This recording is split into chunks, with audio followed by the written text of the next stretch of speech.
মন্দোদরী আমার কাছে রামদত্ত গভীরভাবে বলবে মনে হয় যেন। রাবণ বলছে, আমি জানি না তো। মন্দোদরী, যদি কিছু বলতে চাও বলো।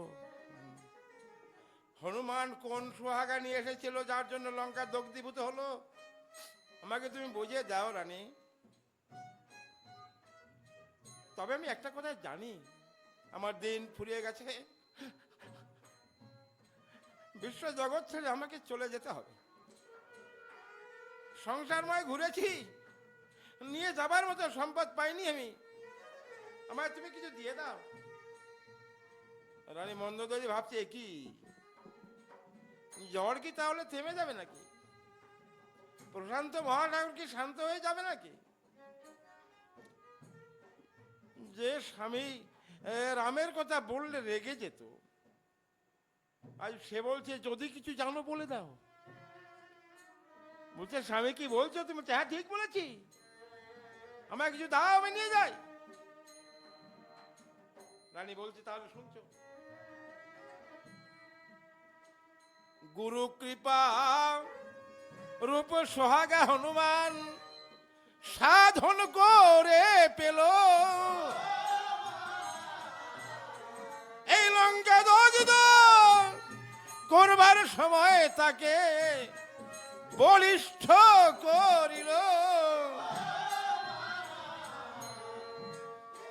রামের সীতা রামকে দিয়া চলো, অগো ভোজি রামের পায়ে, অগো শেষের দিনে প্রভু যেন তোমাকে আপন করে লয়।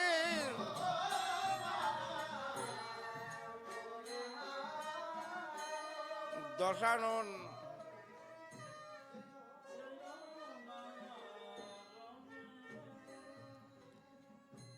রাবণ বলে, মন্দোদরী বোঝালে তো বলো সুন্দরী, আর বলো না মন্দোদরী সইতে নারী চিতে। তুমি চিনেছ নীলবরণ, ভেবেছ আমার বুদ্ধি সাধারণ। তুমি এলে যেন বৃহস্পতিকে ব্যাকরণ পড়াইতে, তুমি ধরাকে শিখাতে এলে ধৈর্য ধরা, বৈদ্যনাথকে নারী ধরা, উর্বশীকে নৃত্য করা শিক্ষা দিতে এলে, শিবকে এলে শিখাতে যোগ, ধন্বন্তরীকে মুষ্টি যোগ। রানী তুমি তো ভালো জ্ঞান যোগ পেলে, তাহলে শোনো। শোকে দুঃখে হয়ে জর্জরিত খুলে গেছে মরমের চিররুদ্ধ দ্বার।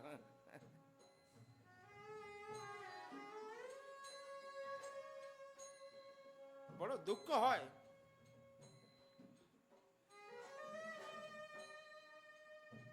সবাই চায়, সবাই রাবণকে বোঝাতে চায়, রাবণকে কেউ বুঝতে চায় না।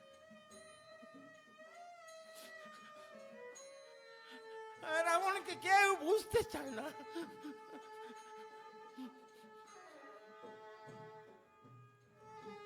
তোমরা শুধু আমাকে বোঝাও, কিন্তু আমাকে বুঝতে চাও আমি কি চাই। আমায় কেউ বুঝতে চাইল না। রাম সম্পর্কে আমাকে কে বোঝাতে চাও? কেন বোঝাতে চাও? তোমরা রামের সঙ্গে আমার সম্বন্ধ কি জানো না তো? তোমরা রাম সম্পর্কে তোমরা সবাই ভুল বলছো। রাম সম্পর্কে যদি সঠিক তথ্য নিতে হয় আমার কাছ থেকে নাও। আমার রাম সে যে কে আমি না বুঝালে তোমরা বুঝবে না, তাই যে বলেছে তার ব্রহ্ম সনাতন।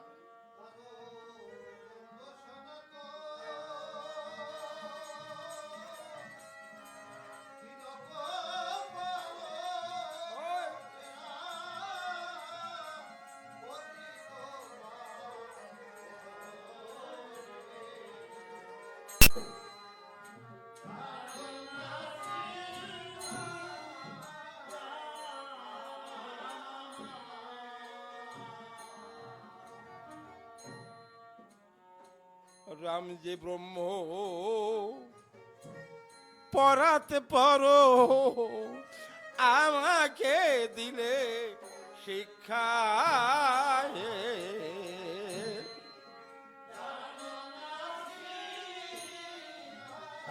দরিদ্র ব্যক্তি দিতে চায় যেমন কমলাকে ভিক্ষা।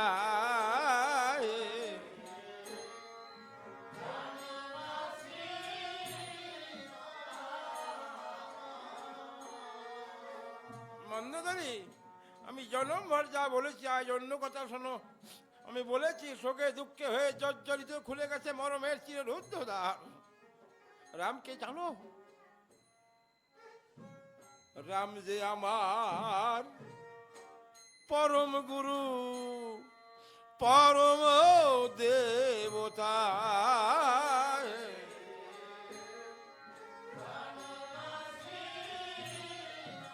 এগো রামের পায়ে আমি বিকিয়ে দিয়েছি আমার 10টা মাথা।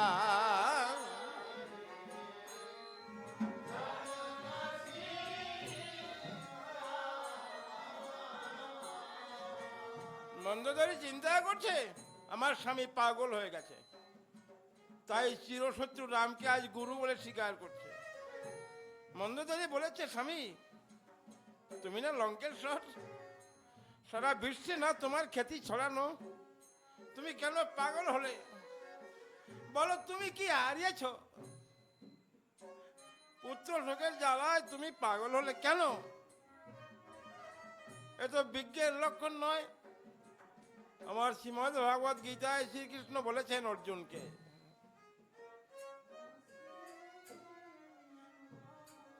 বলো তুমি এই জগতে কি নিয়ে এসেছ অর্জুন, যে হারাবার ভয় পাচ্ছ? যা কিছু এই জগতের থেকে পেয়েছো এইখানে রেখে যেতে হবে, তুমি কেন শোক করছো? মন্দোদরি বলেছে, স্বামী তুমি তো কিছু নিয়ে আসোনি, তুমি কেন পাগল হলে? রাবণ বলছে, মন্দোদরি হাসালে তুমি। আমি নিজে ডুবার হয়ে আমি আমার হৃদি রত্নাকর থেকে একটা মাত্র মানিক তুলে তোমার সামনে ধরেছি, তাই তুমি আমাকে পাগল ভাবছো? আমার কত অসংখ্য মানিক আমার ভান্ডারে লুকানো আছে, কই একদিন দেখবার চেষ্টা করলে না? রানী বলেছে, তাই যদি হয় তাহলে বলো যার পায়ে তুমি সব বিকিয়ে দিয়েছ। রাবণ বলছে, আমি রামচরণে আমার 10টা মাথা বিকিয়ে দিয়েছি। রাবণের কিন্তু 10টা মাথা ছিল না, তবু তাকে দশানন কেন বলতো? তার মাথাগুলোর নাম দিয়েছে জ্ঞানীগণ ধৃতি, স্মৃতি, কৃতি, তপা, দানা, মেধা, সহিষ্ণু না, অজরা, অমরা, বিষ্ণু, শিরা, এই 10টা মাথার নাম। এক একটা গুণ, সে 10টা গুণের অধিকারী ছিল বলে তাকে দশানন বলা হতো। তাই রাবণ বলছে, কেন চুরি করেছি জানো? রাবণ বলে, ওগো মন্দোদরি তোমাকে জানাই,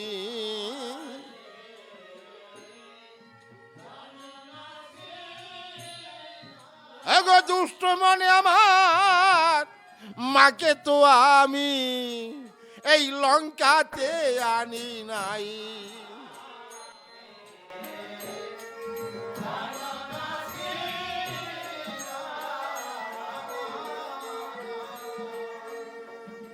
রানী বলছে, তুমি কাকে মা বলেছ?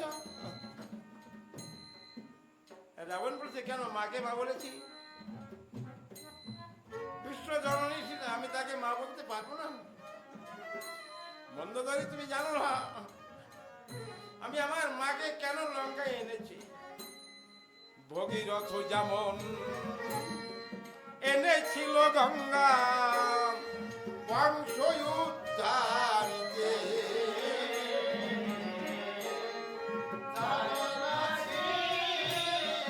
এই রাক্ষর বংশ উদ্ধারিতে আমি লঙ্কাতে এনেছি শীতে।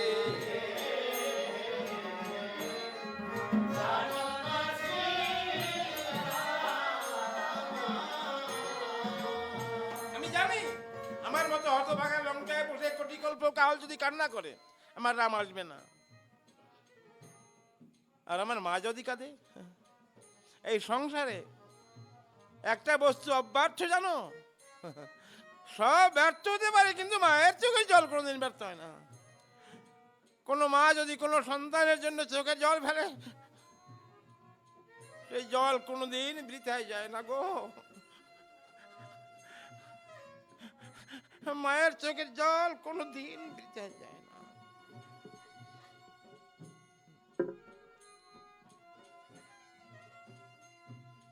একটা জলাশয় যদি পার হতে হয়, তাহলে দুটি বস্তুর প্রয়োজন, একখানে নৌকা, একটা মাঝি। আমি কি জানি না আমার একদিন একটা সাগর পাড়ি দিতে হবে? আমি একদিন একটা সাগর পাড়ি দিতে হলে আমার দুটি বস্তুর প্রয়োজন। তাই ভেবেছিলাম নৌকাখানা যদি ঘাটে থাকে, মাঝি একদিন আসবেই। সীতারূপে নৌকায় আমার রাম হবে কর্ণধার, যাদের দয়ায় আমি হয়ে যাব বৈতরণী পার।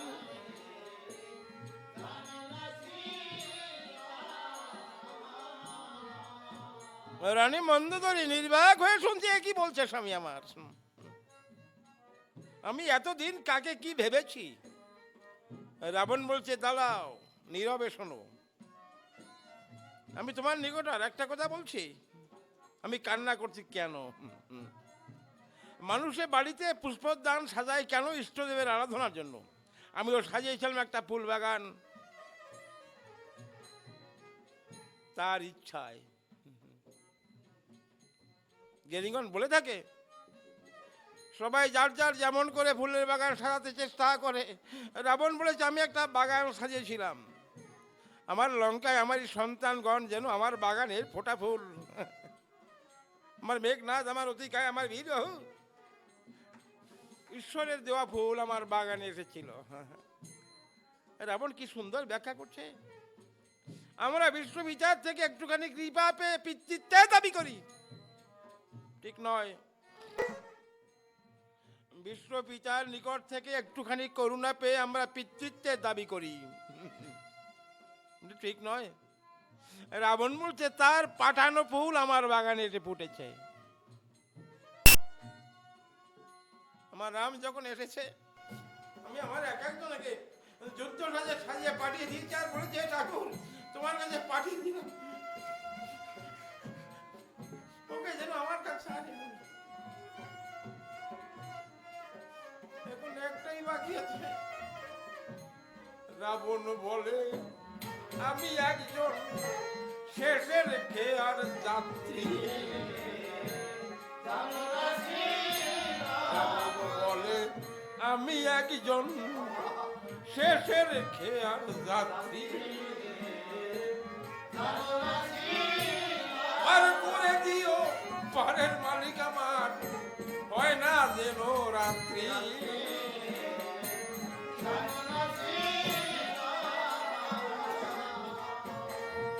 মন্দোদরী চোখের জল ফেলে বলছে, স্বামী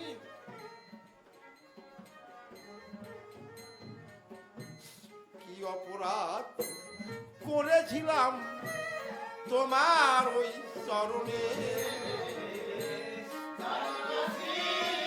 তোমার মনে এই গোপন ভাবটি আমায় জানালে না কেনে?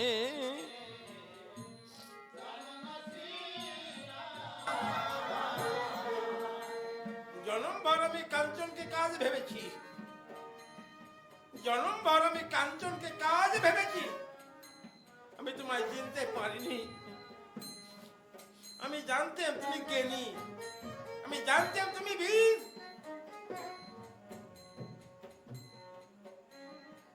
তুমি যে এত ত্যাগী, তুমি যে এত বড় সাধক, আমি কোনোদিন জানি না। এই বলে মন্দোদরী ভক্তি ভাবে প্রণাম করেছে। বলছে, স্বামী সবাই প্রণাম করে একটা আশীর্বাদ পায়, আজ আমার তোমাকে বড় ভালো লাগে।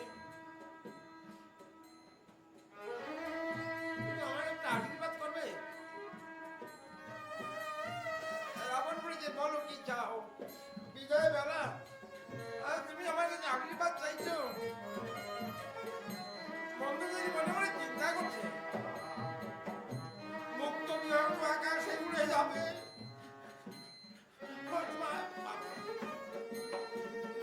আটকে রাখা যায়। মন্দোদরি বলে না তো আর কিছু না চাই। ওই জন্মদশা ঘটে না যেন আমার, দান করিও চাই।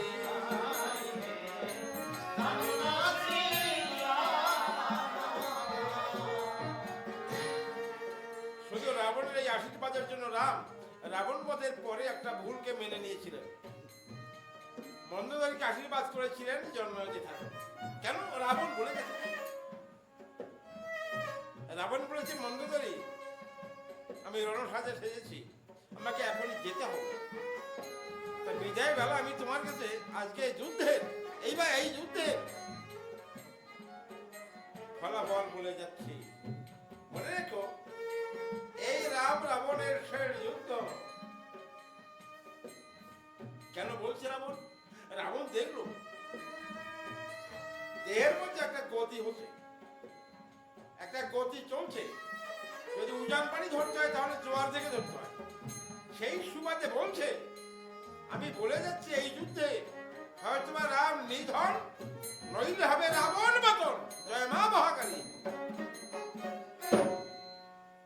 তখনই ডেকে বলেছে, কোথায় পবন সারথি?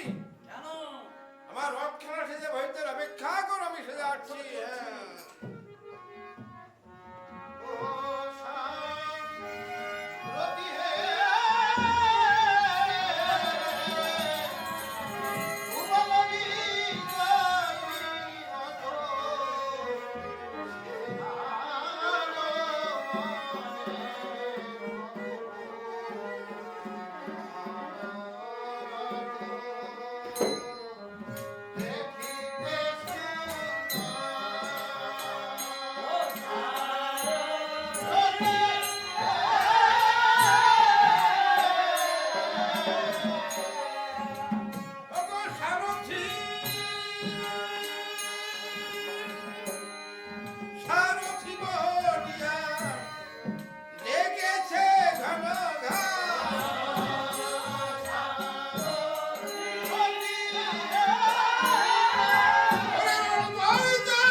চারিদিকে তাই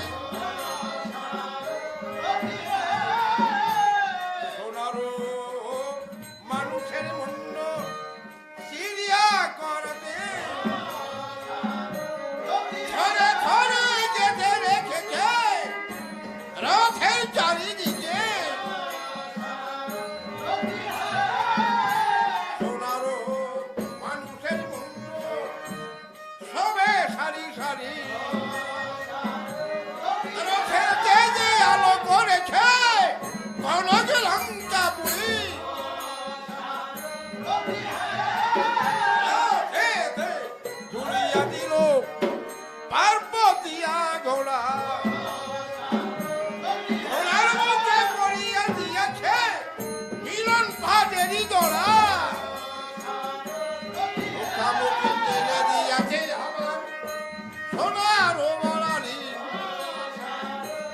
ভ্রকুটিবে দান মুখখানা অনন্ত যোগিনী উপরে রাখে বীর স্বর্ণ সিংহাসন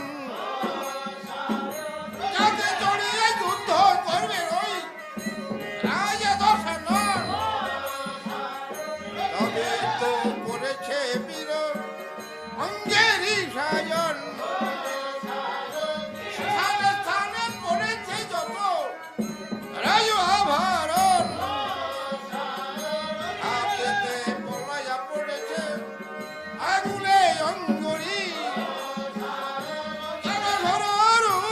রাজার পৃষ্ঠে ঝুলছে ঝুড়ি করেছে যদি অঙ্গেরই সাজন অস্ত্রাগারে গিয়া অস্ত্র তোলে রাজা দশানন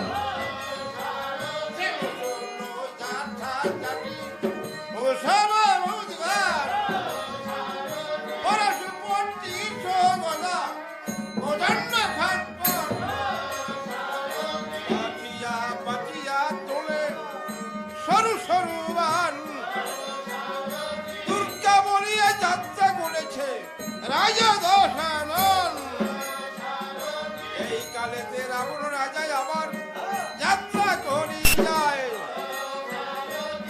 তবে সেই কালেতে রাবণ রাজা যাত্রা করি যায় কত শত অমঙ্গল দেখিবারে পায় দক্ষিণে সিংহরাকে বামে কালো সাপ যাত্রাকালে খাকা করে উঠছে কালো কাক দক্ষিণ থেকে কালো সর্প ভাবে চলে যায় আর ভাগিয়া গোয়ালা বেটা করতেছে হায় হায় এত অমঙ্গল রাবণ দেখিয়ে না দেখি সম্মুখেতে তার আসিয়া খেলা সুৎপনকি সুৎপনকা বলেছে দাদা করি নিবেদন অশত্রু ভেদে আরো শ্রীরাম লক্ষণ এমন বলে দূর হয়ে যা তুই রে দুষ্টা নারী তোর জন্য বললো আমার সোনার লঙ্কা পড়ি যাত্রাকালে দেখায়নি কেন না কই চুল নিশ্চয় বলবো আমি না হইবে ভুল কৃত্তিবাস পণ্ডিতের অমৃত হরি কৃত্তিবাস পণ্ডিতের অমৃত হরি